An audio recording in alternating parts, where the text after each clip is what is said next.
Itulah mengapa kita perlu mengevaluasi semua hal yang ada di dalam kehidupan kita, baik itu berkenaan dengan kepemilikan kita, keputusan, tindakan yang kita ambil.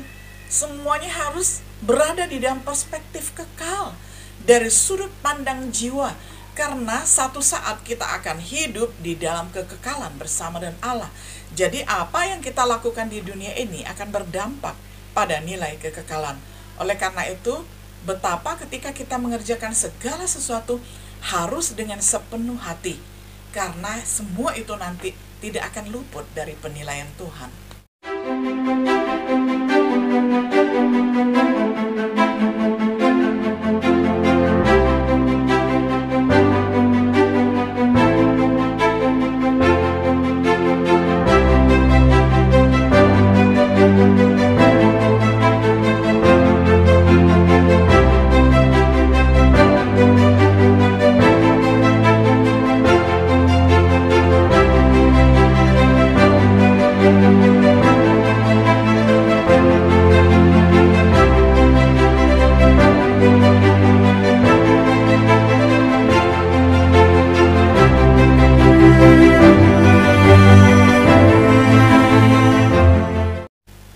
Shalom, sahabat setia yang dikasih oleh Tuhan. Sungguh senang kita dapat berjumpa kembali di dalam acara Renungan Sahabat Setia.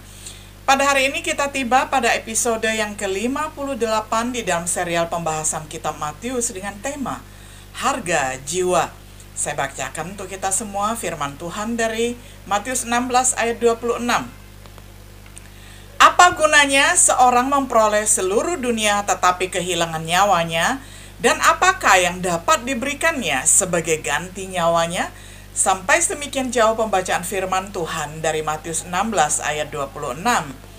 Sahabat setia yang terkasih, setelah memberitahu para muridnya dan orang lain yang terdekat tentang harga menjadi muridnya, Yesus bertanya, apa gunanya seorang memperoleh seluruh dunia tetapi ia kehilangan nyawanya? Karena apakah yang dapat diberikannya sebagai ganti nyawanya? Inilah pertanyaan Tuhan Yesus yang juga dicatat di dalam Markus 8 ayat 36 sampai 37. Dalam kata-kata Yesus ini kita diingatkan akan harga satu jiwa. Itu adalah milik paling berharga yang dimiliki seseorang. Semua kekayaan dan kekuasaan yang mungkin diperoleh seseorang tidak sebanding dengan harga jiwa seseorang. Itu adalah pelajaran yang sebaiknya kita ingat, dan dalam pelajaran ini kita akan mengingatnya memeriksa 3 pertanyaan. Apakah Alkitab mengajarkan bahwa manusia memiliki jiwa? Mengapa jiwa seseorang begitu berharga? Apa yang akan diberikan seseorang sebagai ganti nyawanya? Karena kesalahan yang diajarkan oleh beberapa orang.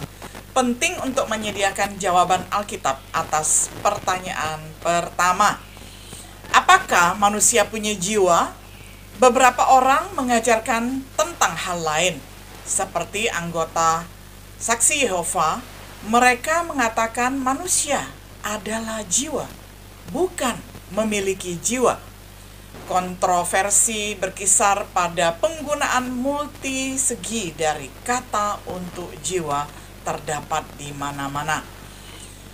Mari kita tinjau di dalam bahasa Ibrani, kata jiwanya adalah nefesh, dan kadang-kadang bisa merujuk kepada kehidupan hewan, ataupun kata hidup yang ada di dalam Kejadian 1 ayat 20 sampai 21, lalu juga bisa mengacu kepada kata orang. Bisa kita baca di dalam Bilangan 31 ayat 19 yang penekanannya pada kata membunuh siapa saja atau membunuh seseorang. Lalu nepes ini juga bisa mengacu kepada kata tubuh. Bisa kita baca di dalam Bilangan 6 ayat 6, terutama penekanannya tubuh yang mati. Lalu yang keempat, sesuatu yang dibedakan dari tubuh. Bisa dibaca di dalam Yesaya 10 ayat 18, yakni jiwa dan tubuh. Yang kelima, nepes artinya adalah nafas. Bisa dibaca di dalam Ayub 41 ayat 21. Ini mengacu kepada Lewiatan.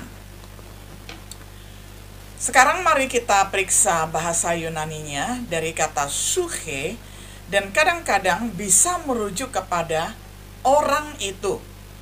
Seperti yang dicatat di dalam 1 Petrus 3 ayat 20. Petrus mencatat tentang 8 jiwa diselamatkan dalam peristiwa air bah. Lalu kata yang kedua adalah hidup itu sendiri di dalam Yohanes 13 ayat 38, di dalam frase menyerahkan hidupmu. Lalu suche untuk hal ataupun arti yang ketiga adalah sesuatu yang dibedakan dari roh, jiwa, dan semangat. Arti yang keempat, sesuatu yang dibedakan dari tubuh, yakni roh dan jiwa dan tubuh. Bisa kita baca di dalam 1 Tesalonika 5 ayat 23. Apa yang ada setelah tubuh dibinasakan, Matius 10 ayat 28, bunuh tubuh tetapi bukan jiwa. Inilah apa yang bisa dilakukan oleh manusia. Manusia bisa membunuh tubuh seseorang lalu menjadi mayat, tetapi jiwanya tidak mungkin dibunuh oleh manusia, karena hanya Allah yang dapat membinasakan jiwa. Mereka menyangkal bahwa manusia memiliki jiwa, gagal untuk mempertimbangkan banyak arti kata-kata dan penerapan yang berbeda. Ajaran Alkitab setelah kematian, di dalam pengajaran Yesus, manusia adalah tubuh dan jiwa. Dan jiwa bisa selamat dari pembunuhan oleh sesama manusia. Kisah Lazarus dan orang kaya yang dicatat di dalam Lukas 16 ayat 22-23, ada yang bilang ini hanya perumpamaan. Sekalipun demikian, yang sangat tidak mungkin, perumpamaan adalah cerita yang benar untuk hidup, bukan sebuah fantasi.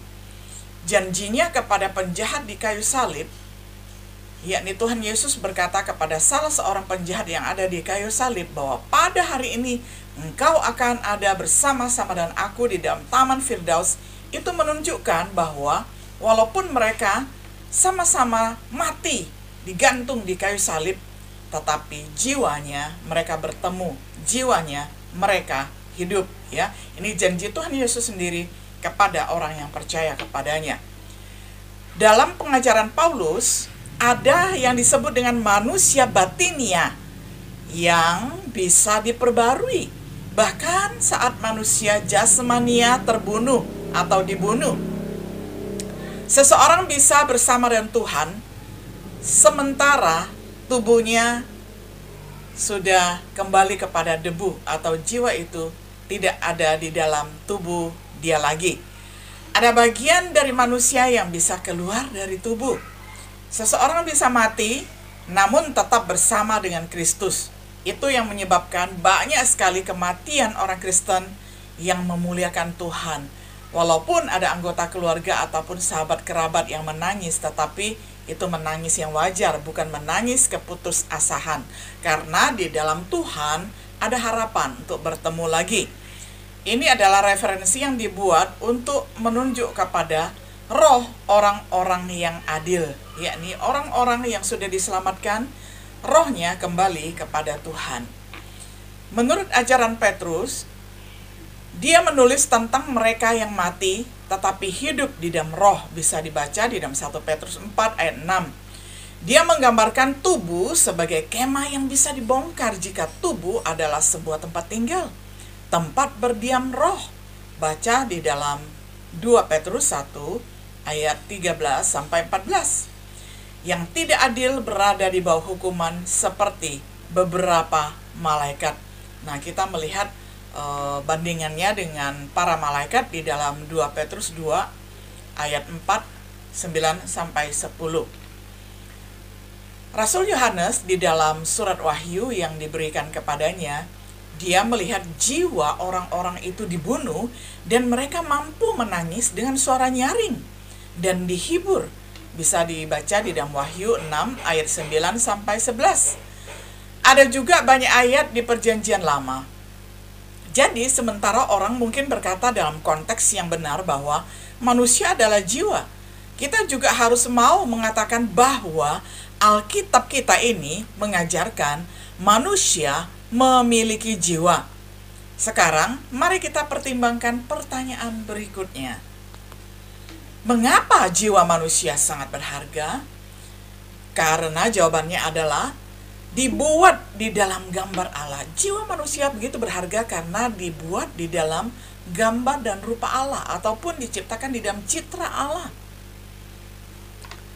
Manusia diciptakan menurut gambar Allah, itu ada di dalam Kejadian 1 ayat 26 sampai 27. Namun Tuhan tidak memiliki tubuh fisik ataupun tubuh jasmania seperti kita. Oleh karena itu, jiwa kita atau roh yang ada di dalam gambar Tuhan atau citra Tuhan, jadi kita ini manusia yang begitu berharga karena diciptakan seperti image of God ataupun imago Dei, ya, diciptakan seturut dengan gambar dan rupa Allah. Inilah yang memungkinkan kita untuk memahami konsep abstrak sebagai hidup, mati, kekekalan, hal-hal yang indah, rasa moral yang seharusnya benar dan salah, baik dan jahat, menjadikan kita lebih daripada makhluk hewan. Nah, saudara, kita begitu berharga karena adalah makhluk yang diciptakan seturut dengan imago Dei, yakni seturut dengan gambar, rupa Allah, citra Allah, sehingga kita tidak sama dengan ternak ataupun hewan yang tidak memiliki, yang tidak dapat hidup di dalam kekekalan, dan juga tidak dapat menikmati hal-hal yang indah, dan juga tidak perlu memiliki beban moral untuk dipertanggungjawabkan. Jadi berbeda sekali kita dengan makhluk hidup yang lain, ya. Yang berikutnya, bagian tubuh kita yang memiliki banyak proses. Tubuh sebagian besar merupakan hasil genetika. Kita mungkin bisa sedikit berubah melalui olahraga, operasi plastik, dan lain sebagainya. Tetapi kita tidak bisa menghentikan proses penuaan dan kematian yang akhirnya terjadi pada setiap orang. Jiwa bagaimanapun juga berbeda sekali dengan tubuh jasmani. Jiwa terlepas dari genetika seseorang. Ada banyak hal yang dapat diubah. Jadi terlepas dari genetika seseorang, ada begitu banyak hal yang dapat diubah di dalam jiwa. Ketika kita bekerja sama dengan Tuhan, kita dapat mengubah sikap hidup, mengubah pendirian kita yang keras, dan karakter kita yang tidak bagus diubahkan serupa dengan gambar dan rupa Allah menjadi karakter yang bagus, dan itu menjadi perhiasan batinia yang sangat dihargai oleh Allah. Tubuh manusia saat kematian. Tubuh manusia akan segera kembali kepada debu, kembali menjadi tanah. Karena kita terbuat dari tanah, tanah kembali menjadi tanah. Sedangkan jiwa atau roh kembali kepada Tuhan. Boleh dibaca di dalam kitab Pengkhotbah 12 ayat 7. Menunggu saat kebangkitan tubuh. Jadi setiap orang yang mati akan dibangkitkan oleh Tuhan untuk menerima pahala atau dihukum. Jadi hanya ada dua tujuan, untuk menerima hidup kekal bersama dengan Tuhan, atau mati nantinya, mati binasa dalam arti dibangkitkan untuk menerima kebinasaan, yakni hidup di neraka. Nah, setelah itu datang penghakiman. Kita lihat itu berlaku untuk setiap orang. Setiap orang di muka bumi ini setelah meninggal, dan Tuhan nanti akan membangkitkan kita, semua kita akan menghadap tahta pengadilan. Yang sudah diselamatkan akan menerima rewardnya, menerima pahalanya berkaitan dengan buah keselamatan yang dia kerjakan selama hidupnya di dunia ini. Jadi pahala kita berbeda-beda untuk setiap orang yang diselamatkan. Karena ketika seseorang sudah menerima keselamatan, dia akan memproduksi baik itu buah roh, buah kehidupan, buah pertobatan, dan sebagainya. Sedangkan jiwa di dalam tubuh kebangkitannya akan menanggung beban penghakiman yang paling berat. Jadi kita melihat karena di dalam tubuh kebangkitan itu adalah tubuh yang mulia. Nah, itu adalah untuk orang yang diselamatkan. Sedangkan tubuh kebangkitan untuk dilemparkan ke neraka, tubuh rohani itulah yang akan menanggung segala beban. Karena pada saat itu manusia tidak hidup secara jasmani lagi. Baik hidup yang kekal, kehormatan, kemuliaan, dan keabadian, atau kemarahan, murka, kesusahan, dan kesedihan, itulah mengapa kita perlu mengevaluasi semua hal yang ada di dalam kehidupan kita, baik itu berkenaan dengan kepemilikan kita, keputusan, tindakan yang kita ambil, semuanya harus berada di dalam perspektif kekal dari sudut pandang jiwa, karena satu saat kita akan hidup di dalam kekekalan bersama dengan Allah. Jadi apa yang kita lakukan di dunia ini akan berdampak pada nilai kekekalan.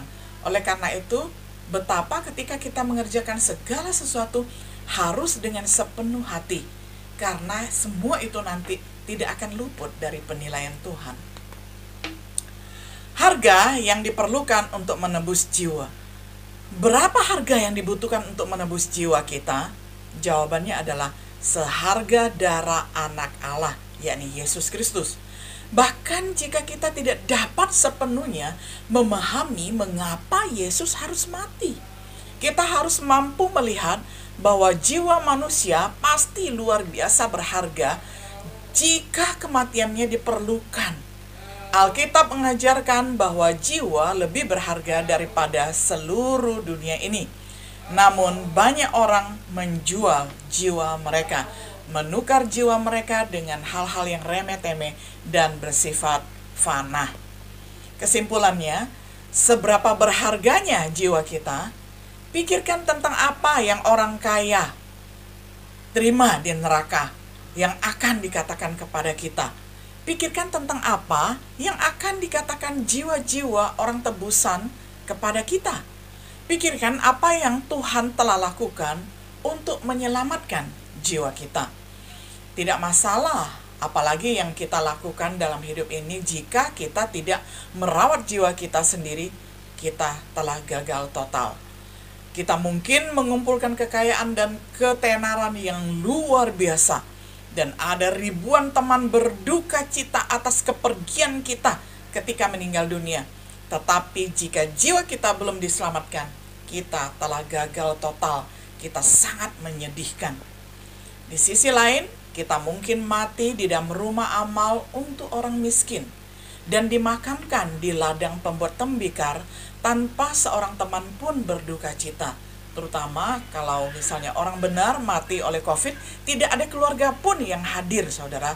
Nah, tetapi jika jiwa itu selamat, hidup kita luar biasa berhasil. Kita tidak bisa kehilangan jiwa kita, karena jika kita kehilangannya, kita kehilangan semuanya. Bagi umat beriman akan diberikan tempat istirahat yang kekal. Tidak akan ada rasa sakit lagi, tidak akan ada penyakit atau ada kematian lagi di sana. Itulah yang namanya surga. Itu adalah warisan yang tidak akan fana dan tidak tercemar dan tidak akan memudar hilang lenyap seperti embun di pagi hari. Itu adalah kota yang dibangun oleh Tuhan sendiri, yakni Tuhan Yesus. Di sisi lain, ada tempat hukuman abadi. Disinilah orang fasik disiksa siang dan malam selama-lamanya. Disinilah penghuni neraka akan meratapi kebodohan besar karena telah menjual jiwa untuk hal yang remeh-temeh ataupun hal-hal yang kecil, tidak bersifat kekal. Teman-teman dan saudara-saudara terkasih, Anda tidak perlu kehilangan jiwa Anda.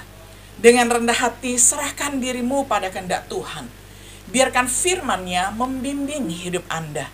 Dan jangan biarkan seorang pun memperdaya Anda dengan sebuah upah yang fana. Atasi godaan dan menderita demi tujuannya dengan sukacita. Jika Anda melakukan hal-hal ini, Anda akan menyelamatkan jiwa Anda. Dan surga akan menjadi milikmu. Karena Tuhan tidak berdusta. Dia telah berjanji dan Dia akan mengabulkannya untuk kita semuanya. Sahabat setia yang dikasihi oleh Tuhan, bersyukur dan berbahagia sekali kalau pada saat ini kita adalah orang-orang yang memiliki jiwa yang sudah diselamatkan oleh darah anak domba, yakni oleh Yesus Kristus, dengan menerima Dia sebagai Tuhan dan Juru Selamat kita. Dan biarlah kita juga memperhatikan orang-orang yang jiwanya masih terhilang di sekeliling kita, yang belum mengenal Tuhan Yesus. Marilah kita bergiat untuk menuntun mereka kepada kasih Tuhan, sehingga kita kelak bersama-sama akan menjadi satu keluarga, menjadi keluarga Kristus, menjadi mempelai Kristus di surga nanti. Terpujilah nama Tuhan, dan Tuhan memberkati kita semuanya. Shalom.